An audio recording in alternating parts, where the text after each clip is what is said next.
I spoke to Mihaela Carstei, Deputy Director of the Energy and Environment at the Atlantic Council, and asked her if the solar panel deal is a win-win. I'd call it a win-win, just in the larger context of resolving trade disputes. Being a win-win, finally reaching that answer. You know, we've got other trade disputes between the EU and China, and finally the largest one in monetary terms got resolved. It really makes everyone unhappy, so it must be a good deal. I mean, who's unhappy? Who doesn't like this deal? You say someone's unhappy. I mean, why are people unhappy about the deal? So let's look at Europe. You've got losers on the side of manufacturing in Europe. Obviously, German manufacturers, which used to dominate even the global market, cannot compete at such a low price. You also have losers on the Chinese side. You have very large companies in China that can compete at this price and are shooting for higher quality, better products that can ultimately ensure they have a global market. But the smaller companies, in this whole restructuring of the Chinese industry, the smaller companies are losing out. Let me sort of highlight the deal here, because they're setting a rate of 56 euro cents per gigawatt. That's going to be a cap on the price that Chinese manufacturers can sell. Now, A minimum cap. The minimum. Now, the European folks, they wanted a higher number. The manufacturers, yes. The manufacturers wanted a higher number. The other side of the deal is the amount of sales that are able to be done. Currently, roughly 7 gigawatts of materials being sold, and they're saying they're going to cap it at that. So essentially, for the Chinese side, the only impact is they're going to sell their solar panel equipment at a higher price. Am I reading this correctly? Yes, at a higher price. So obviously it's good for them. It's good for the Chinese manufacturers, for those that can compete at the European standard. How is this good for Europe?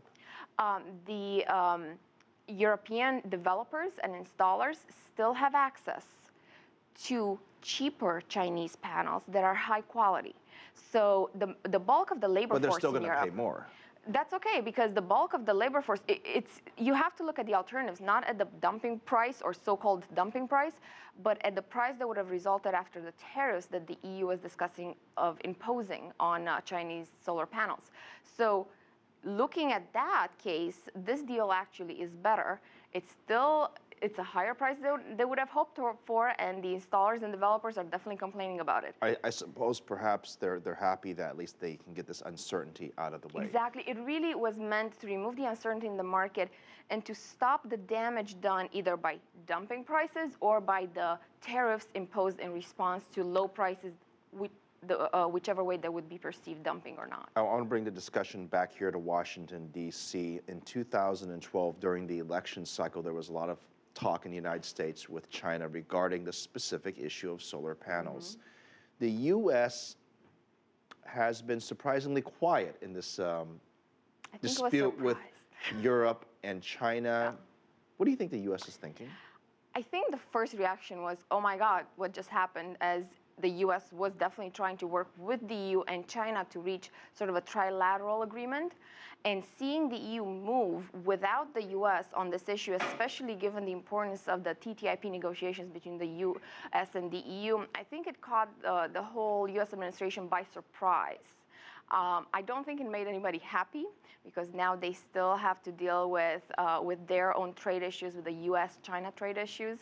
So I don't think this was a positive step from the Washington perspective. Do you think Europe just believed that it'd be easier just to do a deal with China and keep the U.S. out of it for now to get this deal behind them?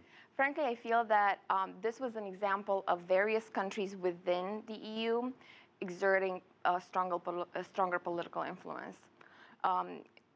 Germany, UK, I feel, were sort of the leaders. For different reasons, UK was worried that prolonged tariffs would hurt a free market, and this deal would sort of get everyone there faster.